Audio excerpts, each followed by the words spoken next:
네, 지현우 원장님께서 보이는 라디오 턱관절 장애에 대해서 말씀해 주셨는데 우리 몸의 자세가 그 턱관절에까지 영향을 줄 수 있다고 하니까 조금 불편하게 느껴진다 하더라도 좋은 자세를 평소에 잘 유지하려고 노력하는 게 중요하겠습니다. 네, 이제부터는 우리 원장님들과 본격적인 건강 토크 시작해 보도록 하죠. 우리 조 아나운서는 뭐 여러 가지 질환 가운데서 가장 무섭다는 암, 평소에 뭐 많이 생각해 보신 적 있나요? 네, 저는 네. 다행히 가족력은 없는데, 없어요. 네, 다행이네요. 사실 우리 한국인의 그 사망 원인 네. 부동의 1위가 바로 암이거든요. 맞아요. 그러다 보니까 남의 일이라고 생각이 되지는 않더라고요. 그렇습니다. 이게 뭐 두려운 존재이기는 하지만 개개인의 노력만으로도 충분히 예방할 수도 있고 또 요새는 뭐 조기에도 완치할 수 있다라고 하니까 그렇죠.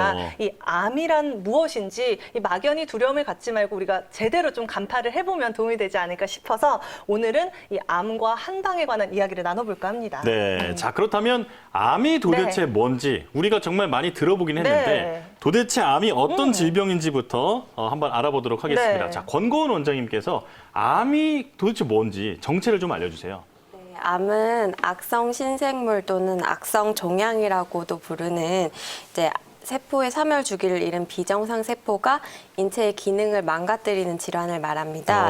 이제 비정상 세포가 제어되지 않게 증식하는 것이 원인이기 때문에 인체의 어떤 조직에서도 발생할 수 있고요. 암 같은 경우는 발암 물질이나 바이러스, 유전과 같은 원인에 의해서 발생한다고 밝혀져 있지만 그 정확한 발병 기전이 완전히 밝혀져 있지는 않습니다. 예. 암세포는 혈액이나 림프관을 통해서 다른 조직으로 전이되기도 하는데요.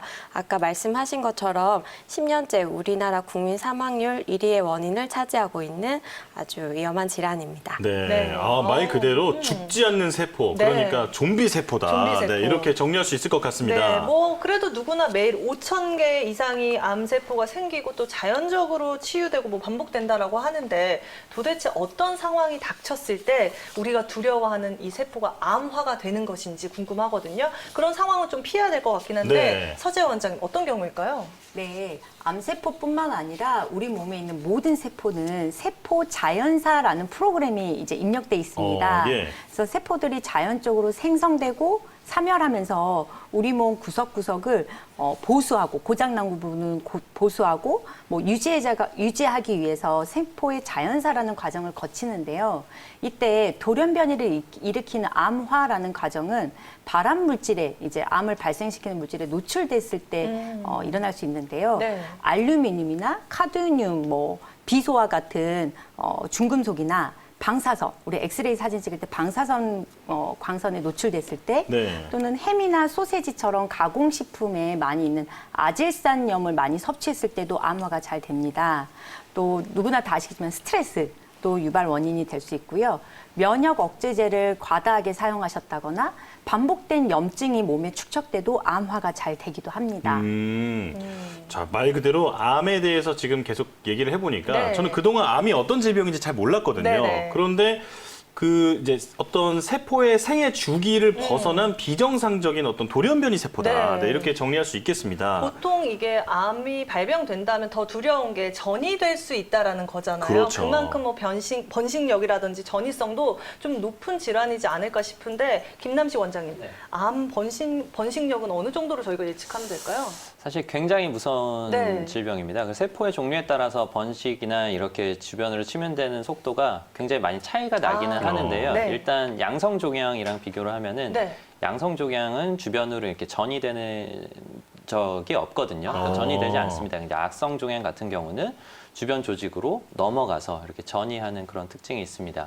아까 이제 세포의 주기를 말씀해 주셨는데 세포가 이제 생성되는 그런 신호, 그리고 세포가 이제 그만 자라라라고 보내는 신호, 그리고 세포, 넌 이제 역할을 다 했으니 이제는 죽어라라고 하는 신호, 이런 신호들이 있는데 네. 암은 그런 신호들을 다 무시해 버립니다. 아. 그래서 자기 혼자 자급자족을 하는 방법으로 그냥 계속 자라나고, 그리고 수없이 번식을 할 수 있고, 그리고 주변에 있는 새로운 혈관을 끌어다 쓰기까지 하면서 번식력을 많이 높이거든요. 그래서 네. 심지어는 주변에 있는 뼈까지도 침윤을 하면서 어. 이렇게 전이되는 특성을 보이므로 굉장히 좀 어려운 질환이라고 볼 수 있겠습니다. 예. 네. 자, 그렇다면 이제 암 치료에 대해서 한번 알아볼 텐데, 네. 암 치료의 관건은 바로 그 면역력이다. 이렇게 맞아요. 얘기 많이 하잖아요. 네. 특히나 요즘엔 그 암세포를 잡는 전투병으로 불리는 NK 면역세포라는 게 주목을 네. 받고 있는데, 맞아요. 서재 원장님 좀 말이 어렵거든요. 좀 자세히 설명해 주시죠. 네네. NK의 약자가 내추럴 킬러 셀이라는 뜻입니다. 네. 그러니까 자연적으로 킬러, 암세포를 죽여주는 좋은 세포인데요. 아, 네. 이 NK셀은 마치 CCTV처럼 우리 몸을 이렇게 관찰하고 있다가 돌연변이가 발생하는 이상세포가 발견되면 즉시 투입이 돼서 뭐 포포린이나 그랜자임이라는 단백질 물질을 많이 분비합니다. 네. 그래서 그런 암세포를 좀 녹여주고 점진적으로 없애주는데요. 그래서 NK셀을 이용한 연구와 치료들이 요즘은 많이 곽광을 받고 있습니다. 근데 이 NK셀 세포가 내 몸에 많이 있는 숫자도 중요하지만 이 있는 NK셀이 활성도가 높아지면 막강한 공격력을 갖고 있겠죠. 그래서 암을 잘 공격할 수 있는데 이 활성도를 높인다가 곧 면역력을 높인다입니다. 아. 그래서 면역력 하면 또 우리 한방이잖아요. 그렇죠. 그래서 한약 복용을 통해서 이 NK셀의 세포의 그 숫자가 높아지는 걸 저희도 이제 관찰하고 있고요. 네. 무엇보다도 아까 스트레스가 이제 발암 물질이라고 했잖아요. 그래서 웃기, 많이 웃는 것이 이 NK셀을 활성화시킨다고 보고되고 있습니다. 오. 한 미국의 대학에서 네.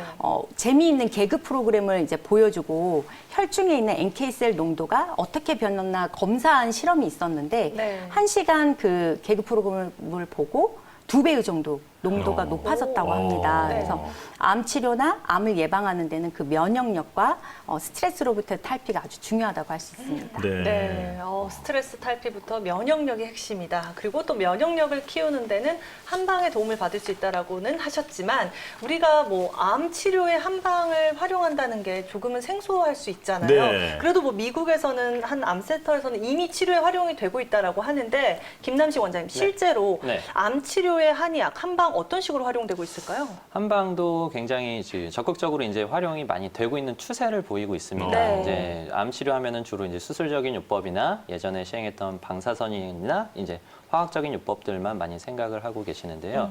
의료 선진국이라고 불리는 미국에서 벌써 이러한 한의학을 도입해서 암 치료에 오. 적용을 하고 있습니다. 네. 특히 MD 앤더슨이라고 하는 굉장히 유명한 항암, 그러니까 암 치료를 하는 센터가 있습니다. 예. 거기에 이제 한의과를 신설을 시켜가지고 2001년도부터 운영을 하고 있고요. 또 듀크 대학교라고 들어보셨을 거예요. 아마 네. 유명한 대학교인데 거기에는 이제 통증의학과에 한의사 선생님 초빙해서 이 암 환자의 통증 치료를 또 전담하게 하고 있습니다. 예. 이제 한의학에서 역할을 하는 건 뭐 여러 가지로 볼 수가 있는데 이제 첫 번째는 암종 자체를 좀 줄여주는 역할을 기대를 할 수가 있겠고요. 또 한 가지는 암 환자의 관리, 그러니까 여러 가지 치료나 우리가 암성 통증이나 뭐 암이 생겨서 여기저기 붓는다든지 아니면은 화학적인 요법이나 방사선 치료로 생기는 어떤 증상들 그런 걸 관리해주는 역할을 하는 거, 이 두 가지 방면으로 접근한다고 보시면 되겠습니다. 예. 네. 이 암 치료에 있어서도 한의학이 많은 역할을 하고 있다 이렇게 네. 설명해 주셨는데 그 한의학이 또 이제 구체적으로 어떤 역할을 하는지 이 부분도 궁금하거든요. 네. 서재 원장님께서 설명해 주시죠. 네네. 그 항암 치료는 물론 암 세포만 우리가 표적으로 이제 제거하면 좋겠지만 아무래도 정상 세포까지 공격하는 게 많이 있습니다. 예. 하지만 의료진 입장에서는 득과 실이 있다면 득이 더 크기 때문에 이 정상 세포의 현저하게 줄어드는 그 실을 감수하고도 하는 게 항암 치료인데요. 네. 이때 이제 한약을 병행해서 투여했을 때는 이 정상 세포들의 활성화를 굉장히 높일 수가 있습니다. 예. 또한 항암 치료 이후에 발생하는 뭐 구토감, 뭐 설사 또는 불면증 이런 항암 치료의 부작용을 좀 더 보완해 주는 게 한약 치료로 이제 많이 곽광을 받고 있고요. 네. 암을 야기시키는 그런 환경을 한약이 많이 개선을 시켜줌으로써 암의 재발을 억제해 주는 효능도 있습니다. 그렇군요.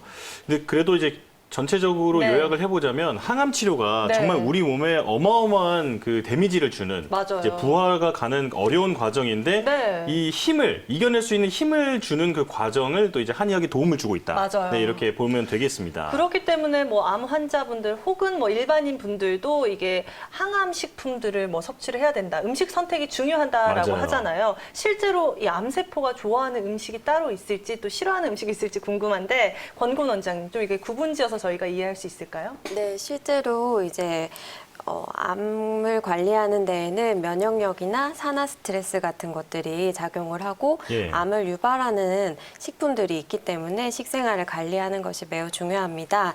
이제 권장되는 식생활로는 패스트푸드나 가공식품을 피해 주시고 통곡물이나 과일, 채소, 견과류 등을 충분히 섭취하시는 건데요. 이 중에서 이제 유명한 항암식품을 몇 개 소개해 드리자면 먼저 이제 많이 알고 계시는 토마토가 있습니다. 네. 토마토 같은 경우는 라이코펜이라는 성분이 강력하게 항산화 작용을 하기 때문에 이제 암의 생성을 억제하는 작용이 있고요. 노화 방지에도 탁월한 효능이 있습니다. 또 브로콜리도 이제 종합 비타민제라고 할 만큼 비타민이 풍부하게 들어있는 야채인데요. 특히 이 비타민 C에는 강력한 항산화 작용이 있어서 산화 스트레스를 줄이고 암종의 발생을 억제하는 효과가 있습니다. 예. 또한 이제 마늘도 살균 효과와 항암 효과가 뛰어나서 암을 억제하는 효과가 있다고 널리 알려져 있고요. 표고버섯이나 상황버섯과 같은 버섯 다당체는 면역력을 올려서 이제 암 생성을 억제하는 면역형 항암제라고 볼 수 있습니다. 예. 원장님께서 근데 처음에 말씀하셨던 그 토마토가 네. 강력한 항산화 작용을 한다 이렇게 맞아요. 말씀을 해주셨잖아요. 네. 자, 우리가 몸의 산화를 막아야 암을 예방할 수 있다 이런 얘기도 좀 상식적으로 알고 있는데 네. 이게 그 어떻게 된 건지 좀 구체적으로 설명해 주시죠. 네, 그 산화란 이제 몸에서 대사를 하는 과정에서 발생한 이제 활성산소를 말하는데요. 이 활성산소들은 정상 세포에 좋지 않은 영향을 끼치거나 이제 파괴를 하는 경우가 있어서 예. 이제 암종의 발생을 유발한다고 할 수 있습니다. 아. 이러한 활성산소는 이제 대사 작용에서도 발생할 수 있고요. 뭐 자외선이나 화학 물질, 스트레스 등 여러 가지 원인으로 인해서 과잉 생성될 수 있습니다. 이때 이 활성산소를 줄여줬을 때 이제 세포가 돌연변이를 일으켜서 암종으로 발전하는 것을 막아줄 수 있기 때문에 이제 항산화 물질의 섭취는 암을 예방하는 데 큰 도움을 줄 수 있다고 할 수 있습니다. 예. 네. 이 항산화 물질 그 우리가 뭐 몸에서 산화가 되면 피부도 안 좋아진다 맞아요. 이런 얘기 들었는데 네. 암에도 치명적인 영향을 준다 말씀해 주셨습니다. 네, 이렇게 면역 암 치료에 한방에 어떤 식으로 활용되고 있는지 이야기 나눠봤고요. 이번에는 오늘의 증상 사례로 넘어가 보도록 하겠습니다. 자, 오늘은 31세 여성분의 증상이고요. 작년 말부터 3개월간 생리를 하지 않더니 생리기간이 아닌데 갑자기 출혈이 발생했다라고 하십니다. 초음파 검사상 다낭성 난소증후군으로 진단을 받으셨고 난포가 6개 정도로 확인됐다라고 하시는데요. 현재 호르몬제와 고지혈증 약을 복용 중이시고 아직 미혼이라 임신에 지장이 되지 않을까 걱정된다라고 하시네요. 자, 여성 관련 질환 이야기 함께 나눠보도록 하겠습니다. 네, 31세 여성분 네. 다낭성 난소 증후군을 앓고 계시다 말씀해 네. 주셨는데 여성분들은 사실 그 검진 받으실 때마다 자주 듣는 용어겠지만 맞아요. 네. 남자들 입장에서는 거의 뭐 아주 생소한 생소하겠네요. 병명이거든요. 네. 권건 원장님, 이 다낭성 난소 증후군 어떤 질환인가요? 네, 다낭성 난소 증후군은 난소에서 이제 난포가 자랐을 때 이것이 배란이 되지 않고 계속해서 증식하면서 이제 무배란으로 인한 희발월경이나 무배란이 유발되는 질환입니다. 네. 이제 다낭성 난소 증후군 같은 경우에 대표적인 증상으로는 이제 배란 장애나 고안드로겐 혈증 그리고 호르몬 분비 이상이나 대사 증후군이 있는데요. 이 중에서 배란 장애의 경우에 대부분의 환자분들은 무월경이나 희발월경을 나타내고요. 일부 환자분들은 이제 기능성 자궁 출혈이나 빈발월경을 나타내는 분도 소수 있습니다. 네. 또 이제 이러한 생리 불수는 사춘기 때 시작해서 평생을 통해 이어지는 경우가 있어서요. 이제 많은 경우에 불임을 유발할 수 있는 질환으로 알려져 있습니다. 네. 또한 이제 고안드로겐 혈증으로 인해서 이제 담호증이 생기거나 탈모가 생기거나 여드름이 생기는 경우도 많고요. 이제 인슐린 관련해서 문제가 생기기 쉽기 때문에 이제 인슐린 저항성을 나타내거나 대사증후군을 일으키는 경우도 많은 질환입니다. 네, 다낭성 난소 증후군 이게 그 뭐 난임이나 불임은 네. 물론이고 나중에는 탈모까지 걸릴 수 있다고 말씀을 무서워요. 해주셨는데 네. 김남식 원장님 이 다낭성 난소 증후군 왜 이런 상황까지 오게 되는 거죠? 사실 이제 여성 호르몬은 그 호르몬의 주기가 굉장히 중요합니다. 네. 이렇게 난소 안에 난자들이 들어 있는데 그것들이 호르몬이 규칙적으로 나와야 여기가 성장하고 나와서 배란시키고 이러한 과정들이 일어날 수가 있거든요. 예. 근데 이러한 구조가 깨지기 때문에 그 호르몬의 불균형이 생기기 때문에 이러한 일들이 발생을 하는데요. 네. 이 다낭성 난소증 같은 경우는 그 이전까지는 좀 원인이 좀 불명확했는데 요새 대두되고 있는 원인은 당 대사 이상입니다. 당 대사. 그러니까 단 음식을 많이 섭취하거나 아니면 단 음식 많이 섭취하지 않았음에도 불구하고 체내에 있는 당 성분을 잘 분해하지 못하는 상황이 되면 이러한 것들이 뇌하수체에 영향을 줘가지고 호르몬의 불균형을 만든다 이렇게 보고 있거든요. 네. 그래서 호르몬의 불균형이 원인이고 그 전구가 되는 그런 원인은 일단은 당 대사를 생각해 주시면 되겠습니다. 네.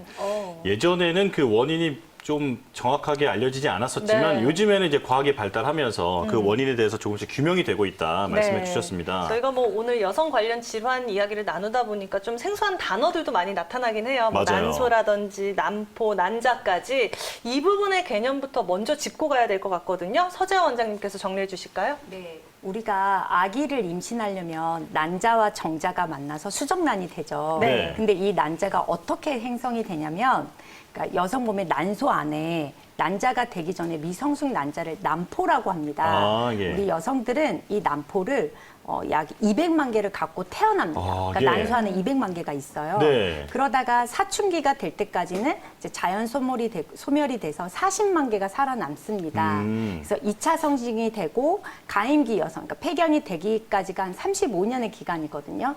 이때 이제 이 난포가 성숙해서 난자로 한 400여 개가 이제 배란이 되는데요. 그 과정을 보면 저기 이렇게 난소 안에 원시 난포가 있어요. 그래서 네. 이 난포가 점점점 커지다가 이제 뇌하수체에서 황체 형성 호르몬이라는 호르몬을 신호를 보내요. 그래서 이 난포 중에서 너 배란돼, 너 난자되라 하고 명령을 주면 이 난포 하나가 배란이 됩니다. 5개 정도까지도 배란이 될 수 있어요. 아, 네. 그래서 난자가 배란되면 그 남 껍질이 황체거든요. 그래서 이 황체에서 임신이 되기 전까지 프로게스테론이나 에스트로겐이라는 여성 호르몬을 과다하게 분비를 해줍니다. 그래서 임신이 되면 자궁벽을 두껍게 해주는 역할을 하고요. 임신이 되지 않고 탈락이 되게 되면 황체는 스스로 이제 퇴화가 되고 우리가 이제 생리나 한 달에 한 번씩 월경을 겪게 되는 과정이 있습니다. 네.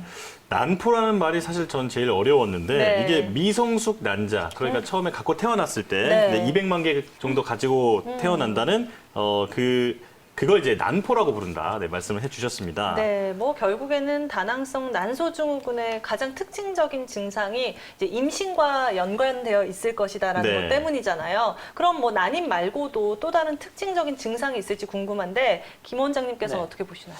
일단 불임이나 난임이 가장 중요한 문제가 될 수 있고요. 네.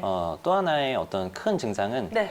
비만입니다. 비만이요? 비만. 네, 다낭성 난소증후군을 가지고 계시는 환자분들의 약 70%가 비만에 해당한다고 보고 있고요. 네. 이것은 아까 설명드린 바와 같이 이제 당 대사, 몸에 있는 인슐린 분비라든지 인슐린이 당을 잘 분해하지 못한다든지 이러한 것들이 다낭성 난소증후군을 만드는 그 원인이 되기 때문에 비만이 일어나는 경우가 상당히 많고요. 예. 또 한 가지 호르몬 불균형이 생기면 남성 호르몬인 안드로겐이라는 것들이 이제 좀 높아지게 되는데 그것들이 채모를, 그러니까 털을 좀 굵게 만들거든요. 그래서 담호증이 생기는 경우도 있고 얼굴에 여드름이 발생하는 경우도 있습니다. 그래서 대표적인 건 비만과 그리고 담호증 같은 걸 보시면 되겠습니다. 네. 약 70%의 이 네. 다낭성 난소증후군 환자가 또 비만이라고 비만. 얘기를 하는 걸 들었는데 네. 이게 살 빼는 것도 충분히 좀 이렇게 열심히 해야겠다. 체중 관리. 네, 그렇죠. 이런 생각이 들었습니다. 네.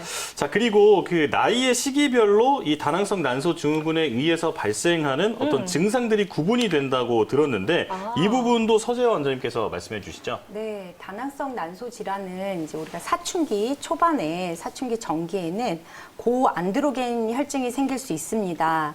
또한 그 부신의 안드로겐이나 인슐린이 과다 생성하기도 하는데요. 이게 이제 좀 지속되면 성인기에는 다낭성 난포는 이제 배란이 안 되는 거니까 네. 무배란성 뭐 불임을 겪으실 수도 있고 방금 말씀하신 고안드로겐증 남성 호르몬이 과다로 분비되고 비만과 여드름을 겪기도 되는데 문제는 이게 가임기가 끝나고 노년기에도 다른 질환으로 유발될 수 있습니다. 대사증후군인데요. 그러니까 아까 말씀하신 대로 당대사가 원활하지 않기 때문에 당뇨나 고혈압 같은 대사증후군을 겪으실 수도 있고 지질대사의 이상을 겪으실 수 있습니다.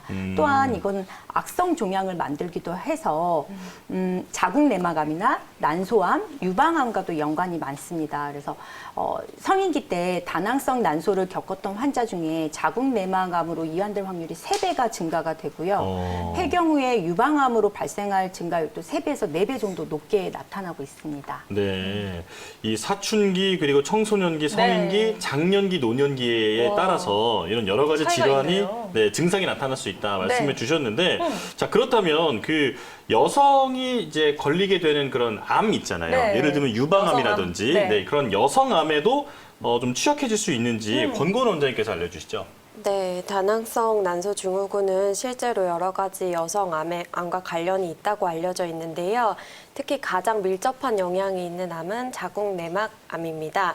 왜냐하면 다낭성 난소 증후군으로 인해서 이제 자궁 내벽이 에스트로겐의 영향을 많이 받게 되어서 계속해서 증식을 하게 되는데요. 네. 이것으로 인해서 자궁내막 증식증이 발생하기도 쉬워지고 이것이 더 진행이 되면 자궁내막암이 될 수 있습니다. 또 말씀하신 것처럼 폐경 이후에 유방암에도 다낭성 난소 증후군이 원인으로 많이 악화 요인으로 가능성을 높이는 요인으로 많이 작용할 수 있는데요. 네. 이제 폐경 이후 여성에게 유방암 확률을 3-4배 정도 높인다고 알려져 있습니다. 네. 네. 아, 이게 정말 무서운 질병이네요. 맞아요. 이게 다낭성 난소 증후군을 앓고 있는 환자는 네. 자궁 내막암 발생률이 3배, 그리고 폐경 후에 유방암에 걸릴 확률도 높아요. 3-4배가 높아진다. 네. 네, 조심해야겠습니다. 그렇기 때문에 좀 근본적인 치료와 관리가 필요할 것 같은데 우선은 이게 한방에서는 또 어떤 부분을 부족으로 바라보고 있을지 서재 원장님 어디에 원인이 있다라고 살펴보면 좋을까요? 네, 저희가 계속 강조하고 있는데요. 네. 다낭성 난소 증후군은 비만과 연관이 많습니다.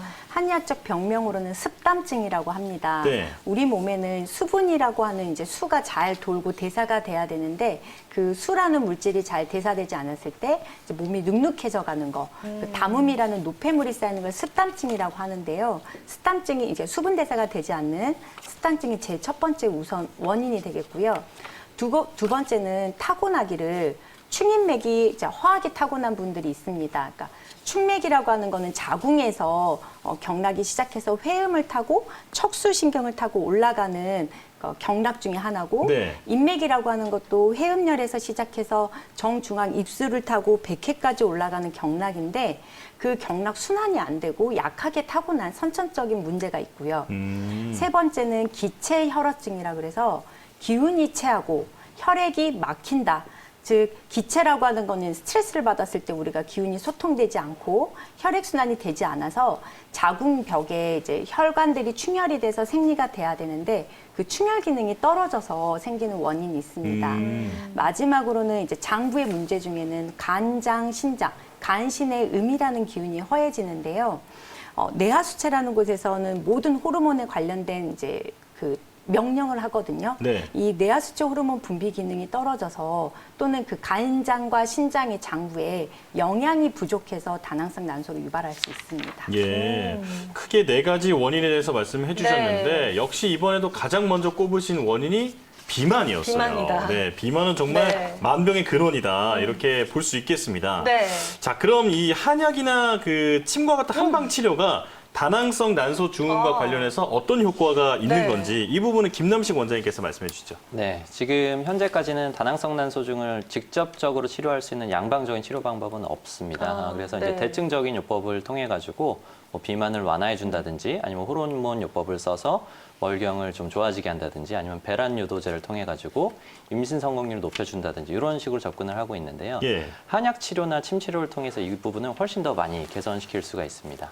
한약 치료 같은 경우는 일단 인슐린의 저항성을 줄여주는데 이게 뭐 어려운 말 같아 보이지만 당 대사, 그러니까 다낭성 난소 증후군을 만드는 원인을 제거해 준다는 얘기거든요. 그래서 당 대사를 좋아지게 만들기 때문에 네. 비만도 좋아질 뿐더러 요 증상 자체를 좋아지게 만든다고 볼 수 있고요.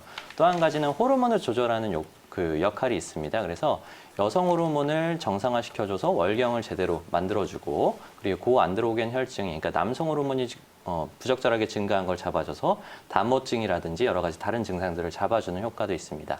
가장 중요한 것은 사실 임신 성공률인데요. 네. 임신 성공률을 한약 치료가 높여줄 수 있다는 연구가 발표되어 있거든요. 네. 그래서 배란 유도제를 사용을 하면 이제 3개월 동안의 배란이 될 확률이 한 70% 정도가 되는데요. 네. 배란 유도제와 함께 한약 치료를 사용한 경우에는 이를 85%까지 올릴 수 있고 그리고 배란 유도제를 사용했을 때 임신 성공률이 약 20% 정도로 보고 있는데 한약 치료, 배란 유도제를 사용하지 않고 한약 치료만 했음에도 불구하고 25% 정도 임신이 가능하다고 알려져 있습니다. 아, 그렇군요. 예, 이뿐만이 아니고 침 치료도 사실 굉장히 침 중요한 치료. 역할을 합니다. 네. 침 치료 같은 경우는 이제 두 가지로 반응을 하는데요. 신경에 영향을 주거든요. 신경에 영향을 주게 되면 척수를 통해서 반응을 하는 경우 하나하고 뇌로 전해지는 경우가 있는데요. 척수를 통해서 반응을 하면 이제 간이나 췌장 같은 경우 장기를 자극해서 인슐린의 그 정도를 조절해주고 그다음에 난소랑 자궁의 기능을 회복시켜주는 역할을 하고요.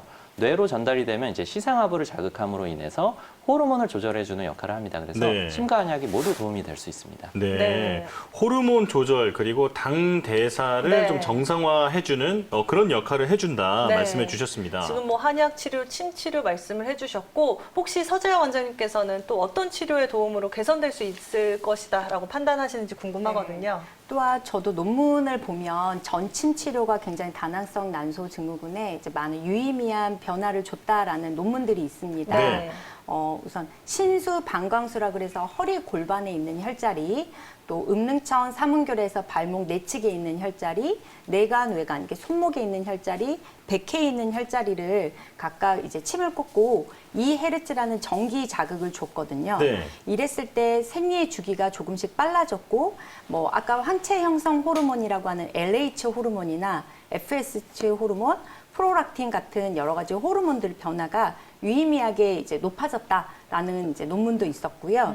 또 침 치료만으로도 난포의 크기가 변화가 되나를 관찰한 실험도 있었습니다. 네. 그러니까 침 전기를 자극을 주고 2일째, 4일째, 6일째, 8일째, 10일째, 12일째까지 난포 크기를 추적해 보았는데 유의미하게 난포의 크기가 잘 형성이 되고 있다라는 논문도 있더라고요. 네. 그렇군요. 네. 전침이라고 하면 이제 침을 꼽고 거기에다가 약간 전기 자극을 주는 거잖아요. 네네. 네, 이게 여러 가지 큰 효과를 보여준다는 것을 이제 논문이나 이런 자료를 통해서 말씀을 해주셨고요. 네. 자, 그렇다면 이제 이 다낭성 난소 증후군을 앓고 있는 환자가 왔을 때 과연 어떤 처방을 해주시는지도 아, 네, 궁금하거든요. 맞아요. 네. 권고은 원장님은 어떤 처방 해주시나요? 네, 이제 다낭성 난소 증후군은 한의학적으로 신어, 감기 울결, 담습 조체, 음원 애열 등의 변증을 해서 처방을 하게 되는데요. 환자분의 연령이나 비만도, 인슐린 저항성의 정도나 임신을 준비 중인 여부에 대해서 잘 면밀하게 살펴서 처방을 하게 됩니다. 네. 먼저 이제 신어증으로 인한 다낭성 난소 증후군에 대해 간략히 설명드리면 이제 신이라고 이제 자궁의 기능을 주관하는 부분의 기운이 허해서 배란이 잘 이루어지지 않는 다낭성 난소 증후군으로 보고요. 특징적으로 이제 희발월경이나 무월경 쪽으로 증상이 치우치는 경우가 많고 묽은 분비물을 많이 배출을 한다든지 네. 추위를 많이 탄다든지 몸이 많이 허약하다는 특징을 보이시면 이제 금계신기한 등의 약을 사용해서 환자분의 증상을 개선시킵니다. 또 이제 정서적인 긴장과 스트레스가 심한 경우에는 감기울결이라는 변증으로 처방해서 약을 사용하게 되고요. 네. 이제 제일 많은 경우는 비만이나 여드름을 두드러지게 나타내고 속이 좋지 않거나 몸이 찌뿌드드하거나 잘 붓는 경우에 담습 조체로 변증을 하고 창부노담탕이나 개요리진탕과 같은 처방을 자주 사용합니다. 네. 마지막으로 이제 비만과 함께 불안증이나 혹은 이제 얼굴이 붉어지거나 입이 마르거나 혹은 이제 변비가 생기는 등의 증상을 나타냈을 때는 음어내열이라고 몸에 있는 이로운 진액들이 고갈되어서 허증으로 허열이 떠서 생기는 다낭성 난소증후군으로 보고요. 과석산 등의 처방을 사용해서 증상을 관리하게 됩니다. 네, 원인이 다양한 만큼 네. 그에 따른 여러 가지 처방도 존재한다 말씀을 해주셨고요. 네. 자, 이제 그 평소에 생활 관리하는 방법도 좀 알면 좋을 것 맞아요. 같아요. 뭐 여자분들 항상 아랫배 따뜻해야 된다라고 강조를 해주시잖아요. 아, 상식이죠. 원장님께서. 네. 김남식 원장님, 네. 평소에 생활할 때는 어떤 점들을 지키면 좋을까요? 뭐 아랫배와 손발이 따뜻한 것도 당연히 중요합니다만 네. 사실 다낭성 난소증후군에 있어서 가장 중요한 것은 식습관입니다. 식습관. 네, 아. 그래서 식사를 하시는 것에 양도 중요하지만 사실은 오. 종류가 훨씬 중요하거든요. 종류요? 다낭성 난소증후군이 있으신 분들의 혈액 검사를 보면은 인슐린의 농도가 급격하게 상승되어 있는 것을 볼 수 있습니다. 그러니까 네. 인슐린이 잘 분비는 되는데 작용을 못 한다는 거거든요. 이걸 이제 유식한 말로 인슐린의 저항성이라고 하는데 네. 이게 왜 발생을 하냐면 단 음식을 너무 많이 드셔서 그래요. 네. 네, 요새 맛있는 음식들이 너무 많잖아요. 뭐 설탕이 들어간 음료도 많고 이런 게 들어가면 혈중에 당 농도가 갑자기 상승했다가 하강하고 이런 것을 반복하게 되면 네. 인슐린이 작용하는 힘을 빠지게 됩니다. 네. 그렇게 되면 다낭성 난소증후 증가 그 증상들이 생길 수 있는 가능성이 높아지거든요. 그래서 단 음식을 제한하시는 것이 가장 중요합니다. 네. 비만에 대해서도 또 한번 말씀을 해주셨는데 네. 다낭성 난소증후군을 앓고 있는 분이라면 내 체중 관리 평소에 조금 더 신경을 쓰셔야겠다 이런 생각이 듭니다. 네, 이렇게 오늘의 질환사를 살펴봤고요. 이번에는 오늘의 건강 꿀팁이 기다리고 있습니다. 어떤 알짜 정보가 담겨 있을지 지금 바로 확인해 보시죠.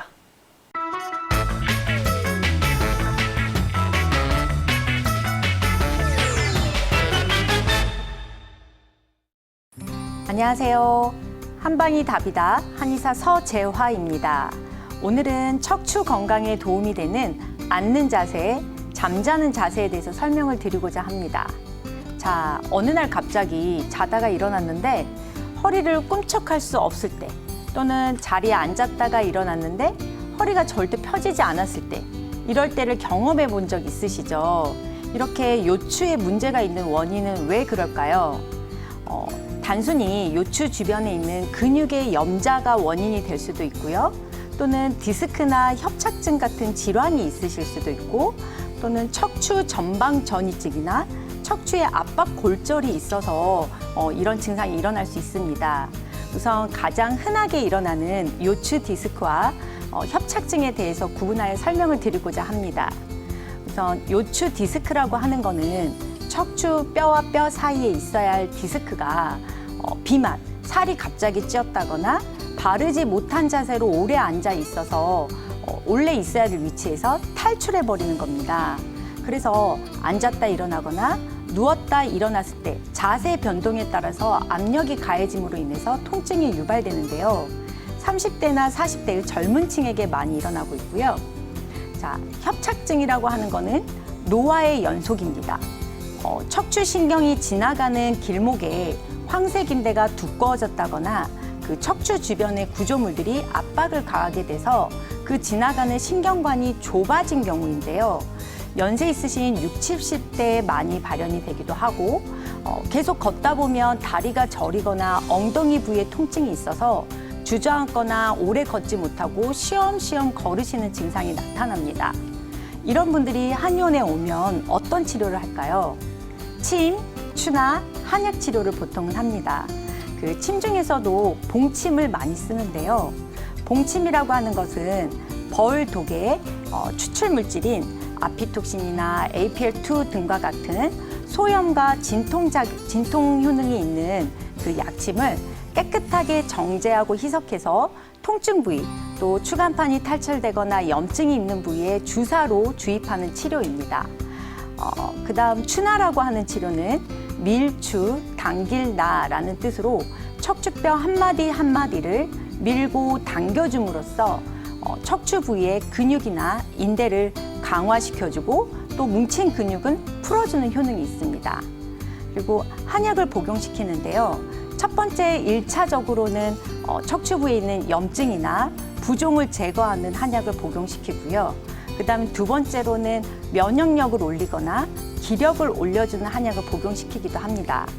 일례로 저희 환자분 중에 일주일 전부터 감기 기운이 있었는데 갑자기 목이 아프고 잠을 잘 수 없을 정도로 고개를 돌리기가 힘들었어요 하는 분도 있고요.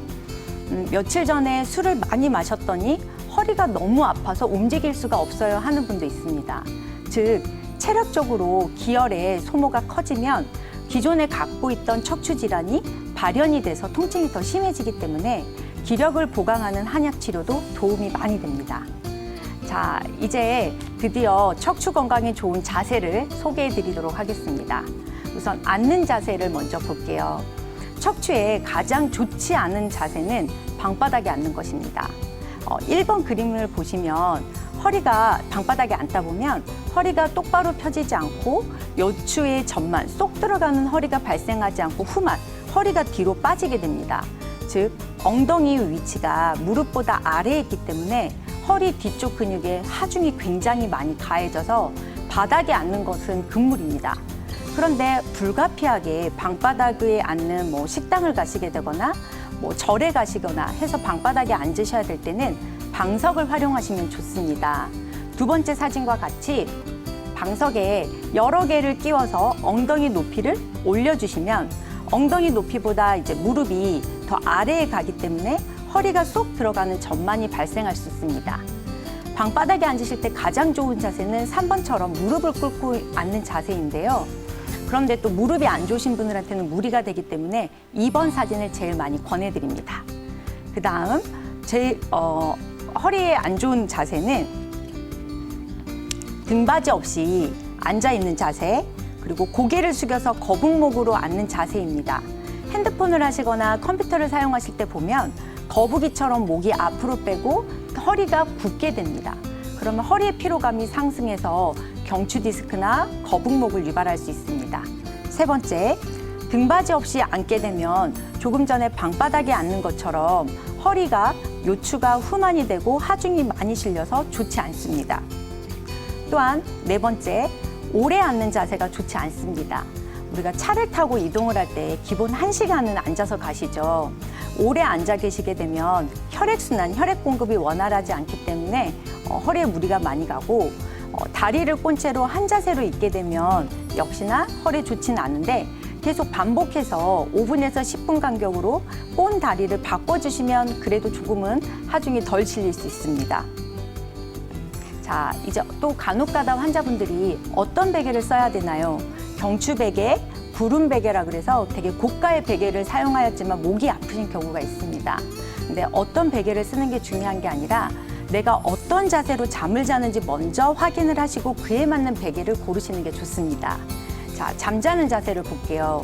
똑바로 누워서 주무시는 경우에는 경추의 전만 C자 커브를 나올 수 있게 낮은 베개를 사용하셔서 뒷목만 적당히 떨궈주시는 게 가장 좋은 자세입니다.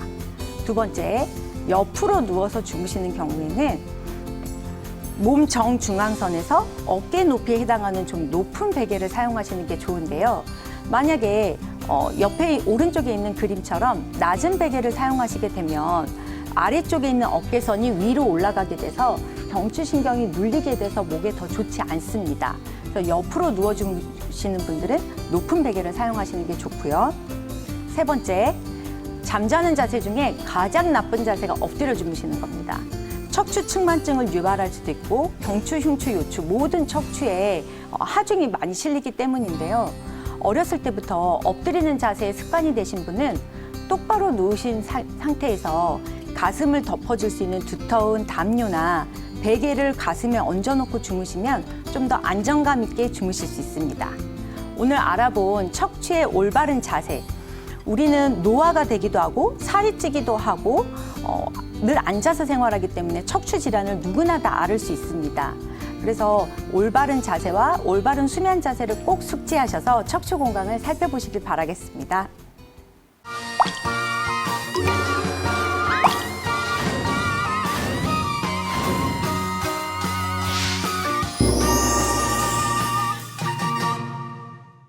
네, 서재원 원장님께서 척추질환 환자의 올바른 자세에 대해서 말씀을 해주셨는데 네. 몸이 좀 편안하다고 느끼는 자세가 사실 몸에 안 좋다라는 안 좋다. 얘기 있잖아요. 맞아요. 네, 바른 자세가 내 몸에 조금 불편하게 느껴진다 하더라도 평소에 이 자세를 좀 잘 유지하려고 노력하는 게 중요하겠습니다. 네, 저희 한방이 답이다는 여기서 마칠 시간이 다가왔습니다. 저희는 다음 이 시간에 인사드리도록 하겠습니다. 함께해 주신 여러분 고맙습니다.